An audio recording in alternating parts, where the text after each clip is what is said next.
When people talk about the Black family, the conversation usually starts in the middle.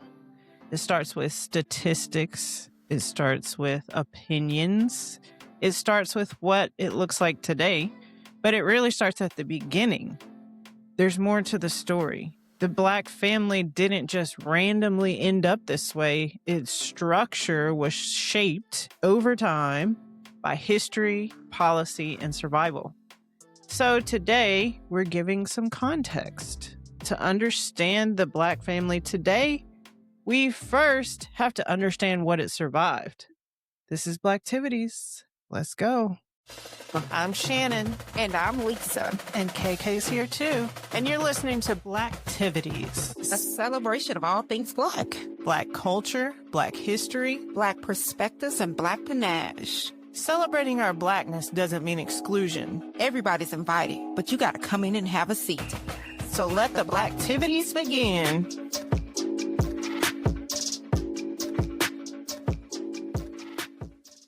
All right, y'all. Welcome to Blacktivities. I'm Shannon. The gang is back.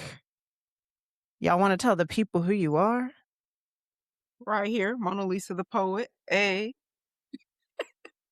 I'm KK. Ladies, when you think about your own family growing up, did it look like what people call traditional? I think for most part, for part of it, it did. Ideally, it did, but things happen. So, yeah, part of it was. For me, no, at least not on my mom's side, because my mother and her siblings were foster children. And as a result, I have a ton of aunts, uncles, and cousins that are family based on foster care and not blood. But it's a beautiful thing. Mm-hmm. I would say that my family probably looks like the traditional family, or what people would label the traditional family. But today we're talking about the Black family in general. So when people talk about Black family, they usually talk about outcomes. They talk about single parent households. They talk about marriage rates. They talk about all the things that are wrong, but they don't usually talk about all the things that went into shaping what our families look like. And honestly, they do that with a lot of things when it comes to just Black people and our culture in general. But today we're going to take a step back and we're going to look at how slavery, segregation, public policy, economics, and culture shaped the structure of Black families over time. We're not making any kind of excuses or trying to avoid accountability, but you have to understand the full picture and how our past affects our present. And that's what we like to do here. So I don't believe that you can fix what you don't understand. And you definitely can't judge what you refuse to contextualize. If you don't want to look at the full picture, then you can't judge it. So let's start at the beginning. Are y'all ready for big facts? Let's go. All right. So when Africans were enslaved in America, they were legally classified as property. Enslaved marriages weren't recognized by law. A husband and wife could commit to each other, but there was no legal protection keeping them together. And their children could be sold away at any time. They could be sold away at any time. So as a parent, they had no legal authority to stop it. Historians estimate that hundreds of thousands of enslaved children were separated from at least one parent through sale. So the foundation of family stability, legal recognition, and protection didn't exist for Black people. And yet, enslaved people still formed marriages, they still raised children, they still created extended kinship networks, what scholars call fictive kin, or non-biological family members who functioned as aunties, uncles, and grandparents. They became essential. Family was defined by commitment and community, not paperwork. After emancipation in 1865, one of the first things formerly enslaved people did was legalize their marriages and search for lost relatives. Ads were placed in newspapers by mothers and fathers trying to find children who'd been sold away. Family mattered. But the structure had already been disrupted by force. Then came Reconstruction and Jim Crow, and Black families faced racial terror, lynching, and economic exclusion. Many were pushed into sharecropping, which was a system that often trapped families in debt and prevented wealth accumulation. Stable, high-paying jobs were largely inaccessible. Black women were concentrated in domestic labor. Black men were often excluded from economic opportunity. And between 1915 and 1970, over 6 million Black Americans left the South during the Great Migration. Families relocated for safety and for work. And sometimes entire households moved, but sometimes one parent moved first and then sent for the rest later. Migration brought opportunity, but it also meant disruption and rebuilding. And by the mid-20th century, Black family structure had already been shaped by generations of instability that were not self-created. And then in 1965, the Moynihan report shifted the national conversation. The report argued that a rise in single-mother households was a central cause of poverty in Black communities and described the family structure as pathological. Although the report acknowledged slavery and discrimination, the public narrative that followed focused heavily on family structure as the problem. In the decades that followed, policies intensified instability. We had the war on drugs. We had mandatory minimum sentencing that led to a dramatic increase in incarceration rates, and that disproportionately affected Black men. So large numbers of fathers and husbands were removed from households.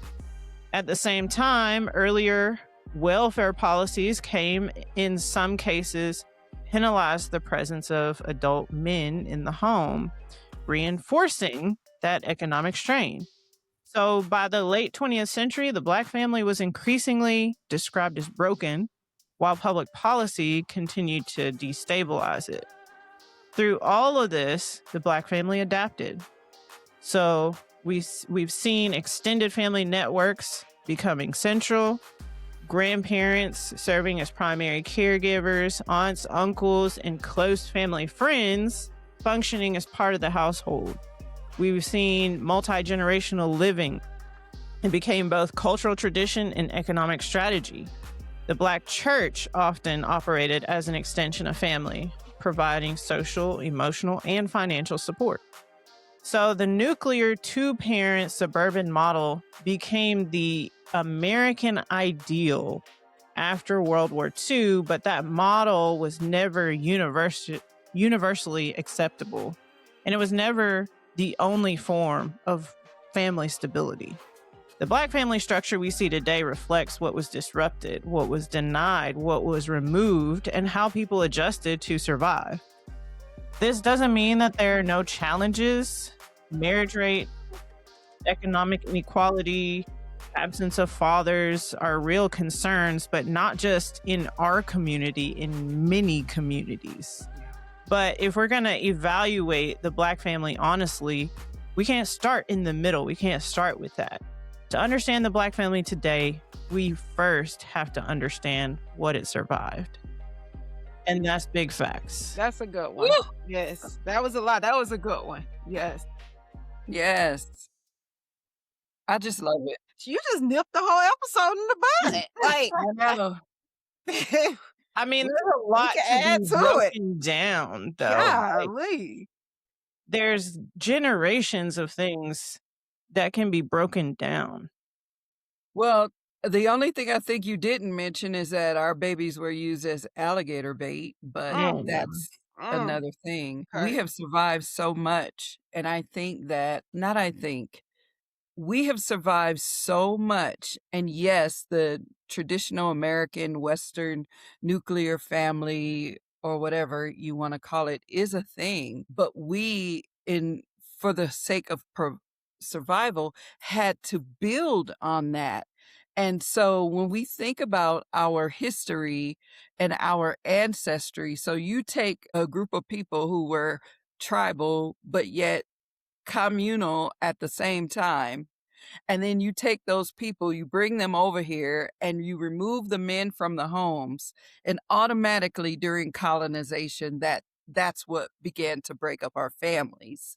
And so then over time, we began to, yes, make these, substitutions and bring other family in and just like, you know what? We're family regardless of blood. And I think that's essential and it's important and it's actually something we need today. And, so Hey, that we're not in silos. We don't need people living and existing in silos. I think what's very important today is that we tap into that thing that is innate within us so that we are building on each other's strengths and building on this thing called family. Plus, I really do think we need to have more babies and build, consciously build families. I think that's important. But I've been saying that all season. So I think you have, but it's you facts do. though. It really is. It's facts. But the thing about it is, considering where we come from and how it is kind of trendy now to be a baby mama or a baby daddy, I think Yeah. it's hard for us to. One, we're smarter, obviously, okay, and we think about, okay, how much is this gonna cost if we put more babies out there? Because we may not have the same resources as other people, you know? So I think too that that kind of plays a part into just us growing. But it's hard for us to grow when there is little certain things that like this generation is missing out on as opposed to what we had when we were younger. Right. Yeah. Right. So yeah, that's another thing too. Right. Because we had aunties and grandmas and, Hmm. big mamas. We had everybody in the house, and they could tap into you and give you the information you needed in order to move forward and build your own family. Right. Like, I mean, I imagine there are grandparents now who's saying, "You know what? You're not gonna fix that situationship with a Hmm. baby, so just don't do it." Like, Right. that's the kind of advice Right. we need now, and I have to remind myself that even when young people, they act like they don't wanna hear, they can act all they want like they don't wanna hear, but they remember exactly what you say. Oh. We acted like we didn't wanna hear, but we remembered all of the things, we remembered all of Hmm. the advice, and we talk about friends and acquaintances and we say, well, when somebody shows you who they are, believe them the first time. Yes. The same Yes. principle applies in that relationship, in that situationship. They already told you who they are. They showed you. So let's be conscious at, in our actions when it comes to building families. Let's build family. Let's build legacy. Unfortunately, I don't give the same advice. Well, it's not unfortunate, but I cannot give the same advice that I used to 10, 15 years ago that I give now. It used to be, "Oh, don't, you got all your life to live, just kick it, just have fun." Well, in today's world, you have to be thoughtful about your future. You have to be more thoughtful. You can't just hang out because I was able to hang out and kick it. I wasn't thinking about kids, marriage, nothing. I was just able to hang out and kick it, but I wouldn't give that advice now. And see, I think with me, I was on that mindset of, okay, I gotta have what I'm supposed to have. So I'm supposed to, yeah, my people want me to go to school, go to college, all of that, but I'm supposed to have a spouse and get married and have kids. So a part of that was kind of embedded in me growing up. Like that was the thing. That's what I was supposed to have, which is it turned into an actual lesson how it played out to where when I look at my children, I say, yeah, you make sure you have your ducks in a row, but you still need to enjoy yourself, enjoy life. You got all the time to have, the person you're supposed to have and have kids and prep for that future. But I want you to work on or focus on a different future, which is your personal stability. Make sure your feelings are intact before you bring any other, person into this world. That And part. that a lot of people don't do that nowadays. Like, Yeah. everything goes off of trendy. Like I said, everybody is it's cute to be a baby mama nowadays, and they don't pass down those morals and things of that nature that is needed. That way, we're healthy and where we can contribute to our culture and bring in generational wealth and things of that nature. But it's just difficult now the way it is. I grew up much the same, Lisa, with that school of thought of like you get married before you have kids.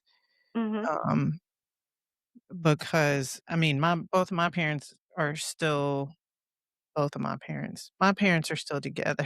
I don't Right. know why I said both of my parents. My parents are still together now, and they've been together for 40 something years. But I was gonna ask y'all if you thought like going back in history, thinking about how they used to take the black males and make them reproduce and, like, breed Mhm. kids, breed slaves, like, do you think that that has anything to do with the whole baby mama and men having lots of kids and things like that? Absolutely, 100%, especially that. I think that it's one of those things that is I think has changed our men epigenetically because when something happens over and over and over, it changes who you are, and I think it has framed our community. Do I believe men are wired a certain way because they are men? Absolutely. But I certainly believe that the fact, and even sometimes, you know, they would do horrendous things. Like these men would have to, for the sake of building numbers on a plantation, breed with their own relatives, including their mothers. Like this was a thing. And so you can't tell me that that doesn't have a psychosomatic impact Mhm. on a person, male or female. Like it's, we often focus on what the women went through at the hands of the, slave owner or whoever, but these men went through stuff too. And that is something that is not talked about as frequently. And I think it has to do with the way they show up. If you think about how they show up in our society as men and how they're, it's they are treated in a way that does not garner the same amount of respect because, because of who they are and because of what they look like on the surface. So I absolutely think it has impacted our community and our family structure. Hearing about our history, like the big facts, right? Does that Mhm. change the way that you look at your own family story? I have to say with my family story, it is rather unique. I've shared, plenty of times. If you're a true Blacktivities listener, you know that I had the blessing of having both sets of parents. See, I can do it, you can't. I have both parents. So when I say both parents, I had my mom and my stepdad and my dad and stepmom for a period of time in my adult life where they were able to kind of assist with my children and help with that positivity on where I want my children to go. So can I say generational stability there? Is Yeah, that possible? Okay. So yeah, yeah. that's my thing. Something I was happy about. Um was being able to do family trips, and also nowadays being able to be around your actual family and the extended family, so to speak, people, your cousins who you grew up with, and y'all look at each other as siblings. Those Mm. family events that we used to go to, and I'm kind of happy now. Here it is. I have like a second cousin who's younger, and she's the same age as my daughter, and just seeing them communicate, intertwine, and they come up and they're hanging out, I feel like that is important, and it's something that it is needed because most people don't have it like that nowadays. I also like to look out for, those extended cousins and make sure they know that they have an additional person to guide them or to assist them, or, they know if they need something financially and vice versa. If I need something financially, like we got each other. And I feel like that's something that is lost because you don't have that extra resource, you know what I'm saying? And it's harder to just be. a family or just have it because it's always a struggle. But if you have like the just it's just something about we were younger, we go over, we all met up at grandmama's house and all the Mhm. cousins spend a night together and a lot of kids don't have that nowadays because of the way the family is structured. So I feel like that's something. Maybe I'm bringing in my call to action a little too, you know. Sorry, I'm gonna just say it. I feel like that's something that we really, really do need to do. Need to try a little bit harder and acknowledge what exactly family is, and take advantage of it to full extent. Yeah. So, I think it was strategic the way our families were dismantled. And I mhm, think the way ICE operates now, when you think about Hispanic families being the largest minority population, and then we have families that were completely and totally decimated during all these rounding up of people, I think that's strategic, and it's doing the same thing that happened during colonization, just in a different way. mhm, So, I think that, and I also believe that what we're seeing in our own community now, this is recent news, but when you look at how T.I. and Tiny and they family are getting together, like, "Don't come for the Harrises." Like, "Whatever let me you do tell you not come something. for the Harris family." That's family, that's wealth, and she's a wife. He was, like, saying on the song, "You came for my wife." That's a family right there, and all those aren't even her biological kids, but they're Let me tell you standing something. up for each other. I don't know if it's true, but if when Ti's little Jimi Hendrix jumped in, when Buddy jumped in, oh, I knew it was Buddy over with. Red. Buddy I Red. knew it was over with. What he say? He said, "I heard you got shot 9 times. You trying to make it 10?" Oh, I seen a post where somebody said, Ti, he better be careful because he was fighting with Encyclopedia Junior and the Urban Dictionary. I said, uh-oh. But yeah, that right there, I feel like that's what is needed. Like, when the last time we seen a family go that hard in the spotlight like that? Yeah, in our community. Yes, exactly. So, I mean, it's pretty crazy. It is pretty crazy, but it's important. It's very much so needed. Yeah, Another thing too, do y'all remember back then, I ain't gonna say the store name. Can I say the store name and then say allegedly just in case? sure. Okay. So y'all remember when pennies, we say pennies. You Penny. remember when pennies, they got in trouble for an ad. People were saying it was racist because it was like a portrait studio, and it showed the white family with the mom, dad, daughter, and son, and then it showed the black lady with just her two kids taking a picture. And it's like everybody was just like up in the uproar, and people was like, "What?" But I mean, if you think about it, like that's how it is nowadays, and that's unfortunate. It's very unfortunate. There was also a certain place where they would only show black people in their ads with afros. Like, everybody had an afro. They had different jobs, but every single person had an afro, and I'm not gonna say who it was, okay? But I just found that that was just crazy, but that's their way of trying to relate to us, so to speak.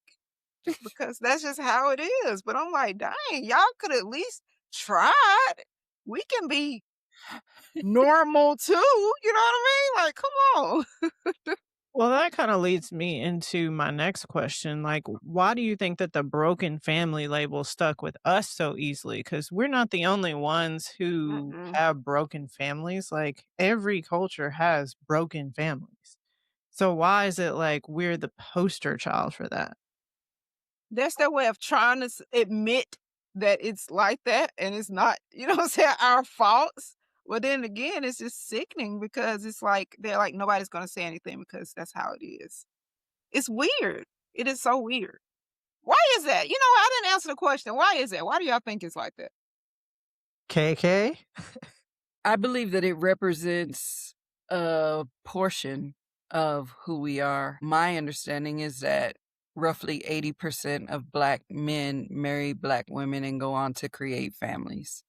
So, with that said, whether we show up with locks, afros, straight, curly, whatever, there's always going to be the pushing of a narrative that's less than flattering. Mhm. And so there's, strategy behind that as well. And we are a variety. We are the origins of society. We Mhm. are. So because we have the Eve gene, Mhm. um, we are that. So everybody and everything came from us. And as we look out from the lens that we are everywhere, have been everywhere, and can do all things.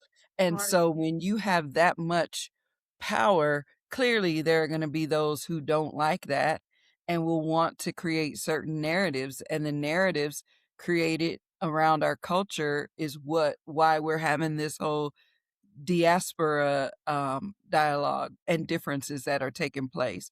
I have personally been a person who has a mindset of a Pan Africanist forever. Garvey and Pan Africanism.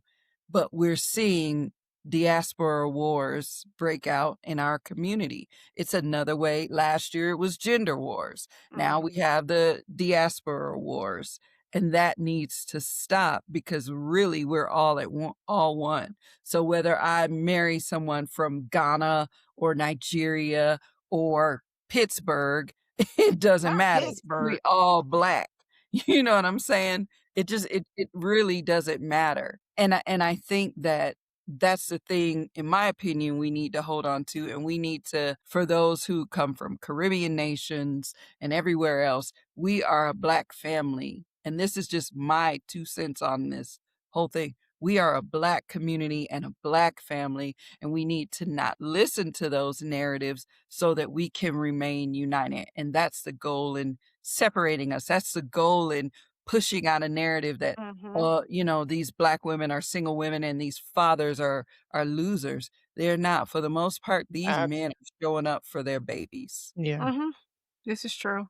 Yeah, I guess it's kinda like the welfare thing, like, we're the Right, poster people for it, but right. we're not the only ones who use it. No. I could have my stats wrong, but did they say that this was the first year that, um, white people were not the majority born in the US? I believe I I think saw I that did too. hear that. Yes, I did hear that too. Okay. So, yeah, I And think that's why we do hear them whenever they have hearings and meetings and things of that nature, and they have certain people sitting in those seats, and they're just like, we just gotta, make America great, and we gotta just, bring back the country to what it was. And then they be like, well, what was it? And they be like, uh, well, where's it?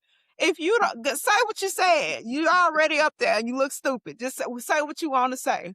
You Stand trying on to, business. yeah, stand on business. This is what you do. You have the platform, so go ahead and use it. And it's like Mhm. once it start coming out their mouth and they hear what they're saying, they know damn well you ought to be Yeah. ashamed of yourself. So it's But we can crazy. be similar in our, promotion of Imma keep saying it, I think we do need to build families. I believe that's our strength. Our strength, we need to build families, strong families, and be thoughtful about how we vet the people that we procreate with. We need to be This is thoughtful true. about that. Very true. Being thoughtful and having those conversations about what our future looks like and what is the legacy that we want for us and our children, like literally having those conversations. We have all these means of communicating, text, social media, all the things. We need to have those conversations.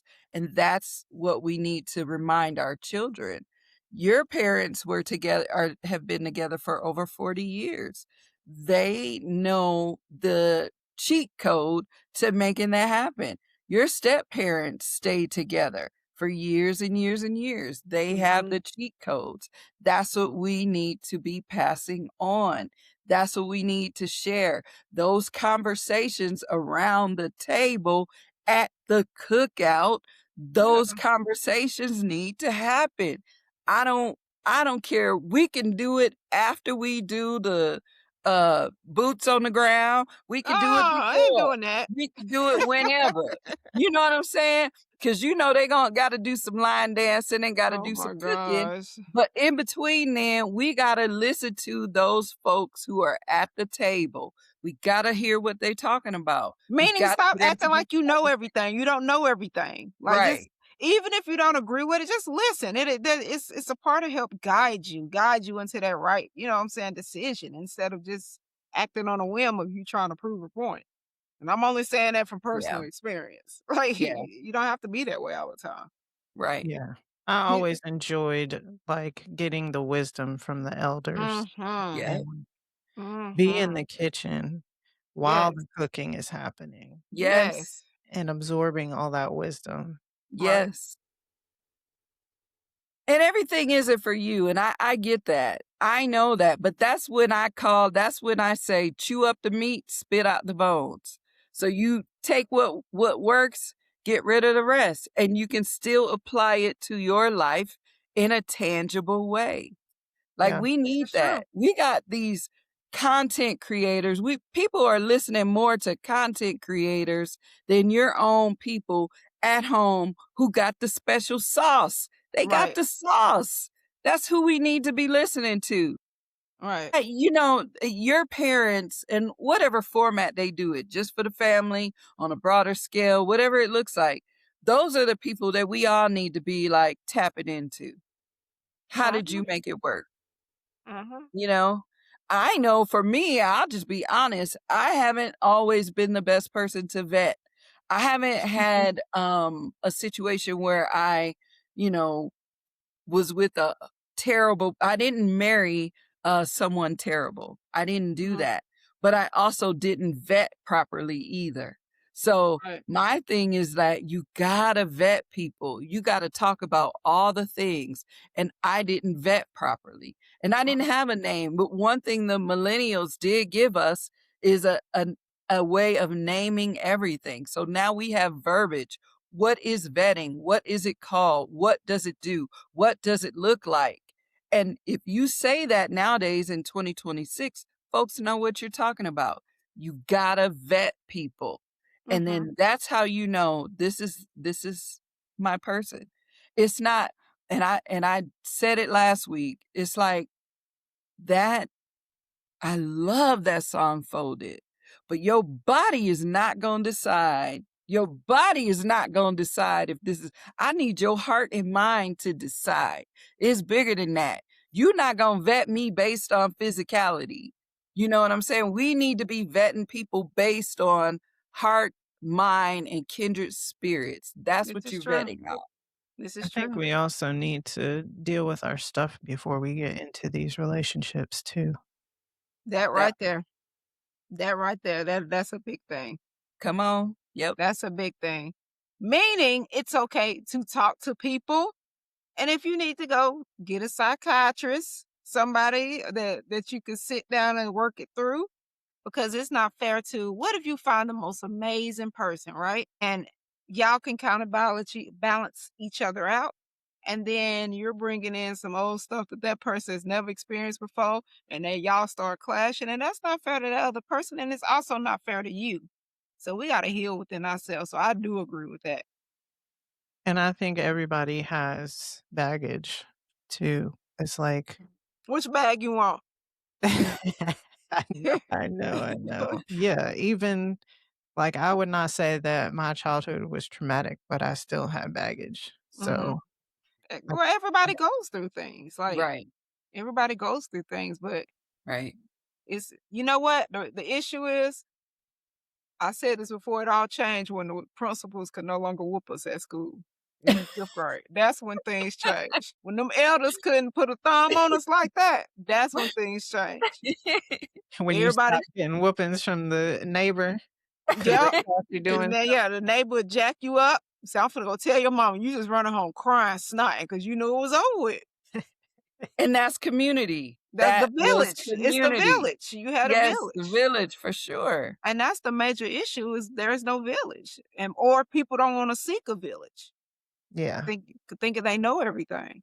yeah. Yeah.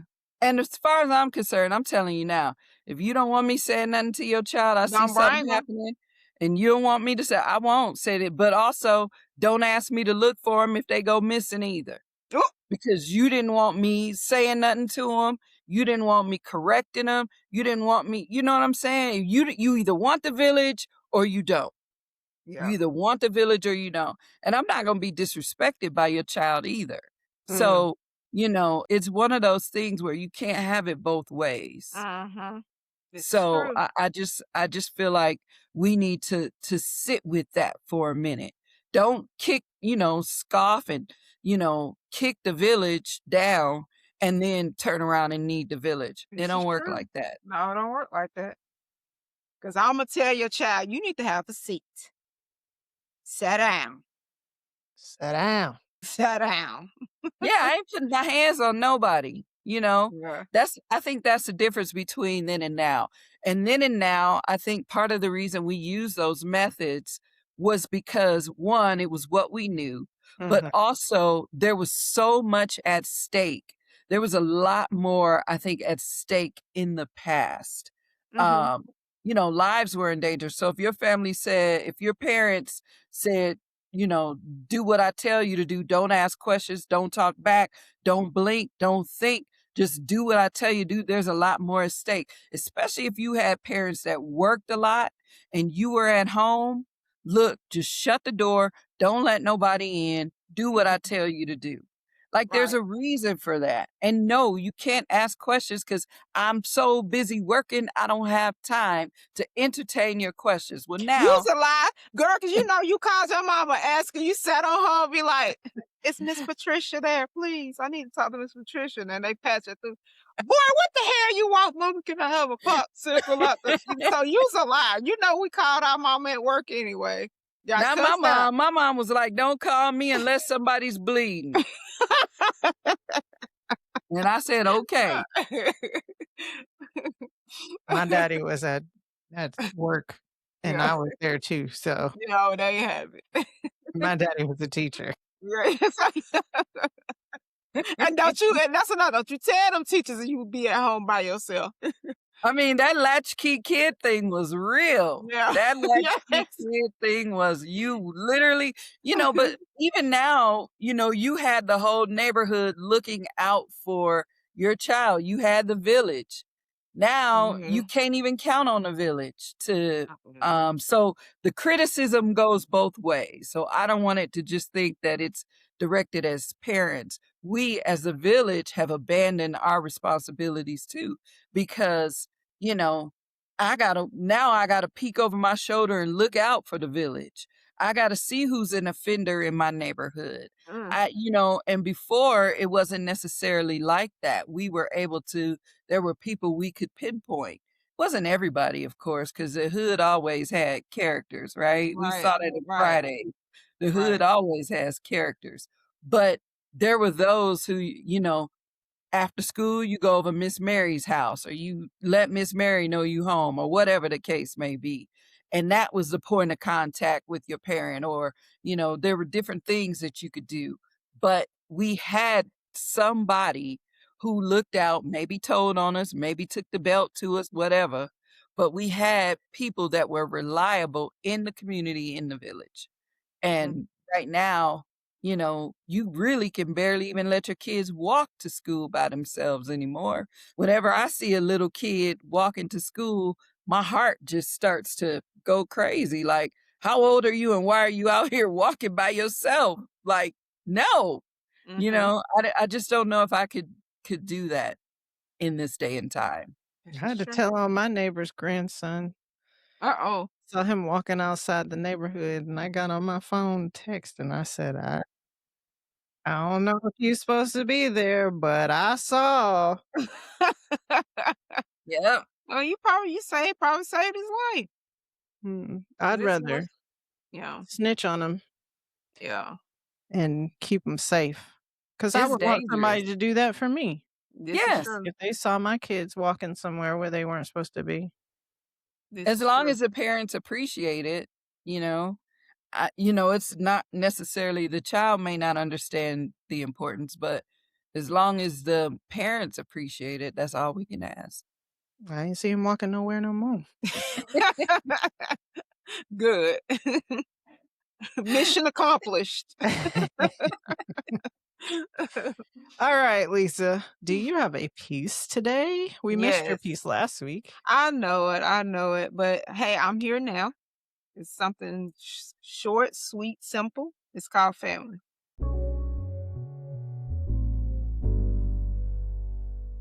What is wrong versus who is right? Child got problems that went left without a fight. The model typically evened out, disregarding the most drastic events carried out with a stable foundation. One man, one woman, with a baby girl and a baby boy, where only the enlightened, lighter, wiser can be found profound. Thank you.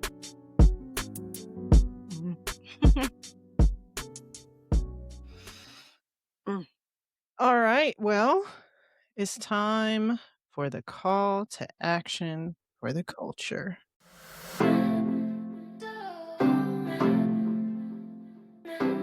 Well, y'all heard my call to action, and I'm gonna just tag on a little extra to it.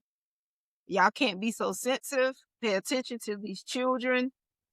Hey, go vote.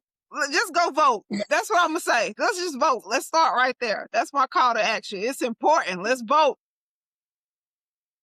Throwing her fists up. Vote.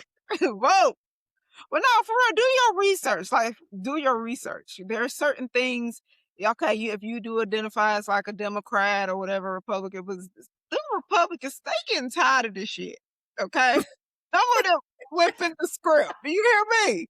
I would listen to everybody and I'd be like, wow, okay. So go listen to what these people talk about because we need as much help as we can get, Lord. We really do. Pay attention. Do your research. Okay. Yeah. Not I just would watch the venture news. to say that most of the people who listen to us are people who did vote for someone else. Yeah. Yeah. And continue. Let's go. It's important.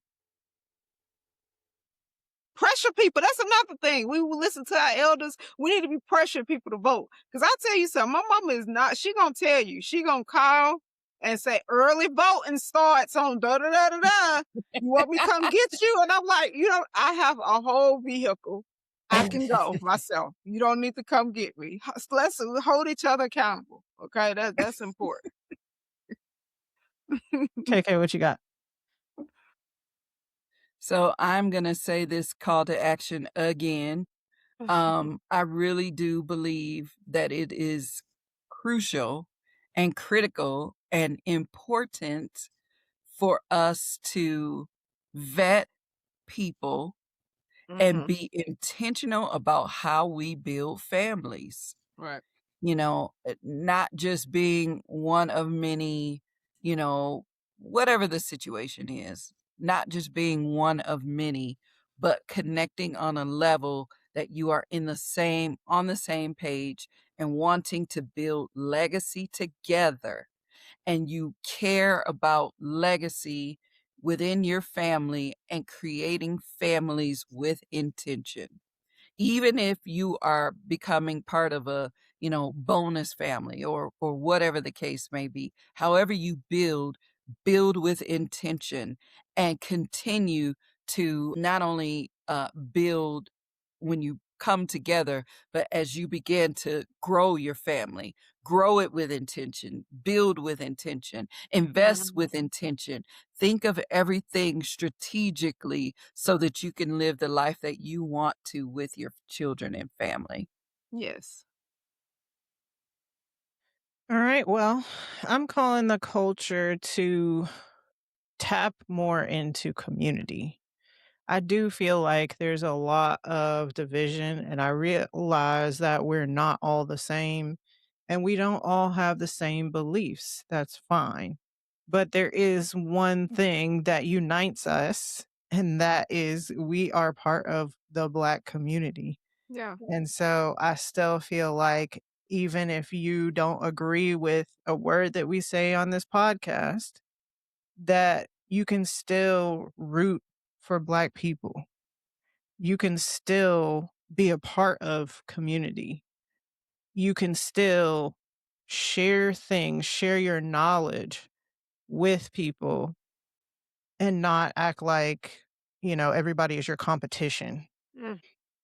Also, I'm calling the culture to expose the truth because there are a lot of things put out there about our community, and people don't understand that all that stuff runs deep. Right. And it's not only us that this is happening, but they want to paint all the negativity like it's coming from us, like we are only the ones that are criminals, and we are only the ones who have broken families, and only the ones who use welfare, whatever it is. And so keep putting the truth out there. Keep explaining the history behind it because it's all linked to history, all of it. Mm. I'm also calling the culture to click that plus in Apple Podcast or the subscribe button in YouTube to make sure that you keep getting these episodes. We also love to hear what you love about the show. Let us know in the comments. Tell us what you think about the Black family. What are your thoughts and opinions? Because we do read them and Yes. oftentimes we comment back. So let us know what you think. You're a part of this conversation. Definitely. And until we meet again, King and queens keep doing big things.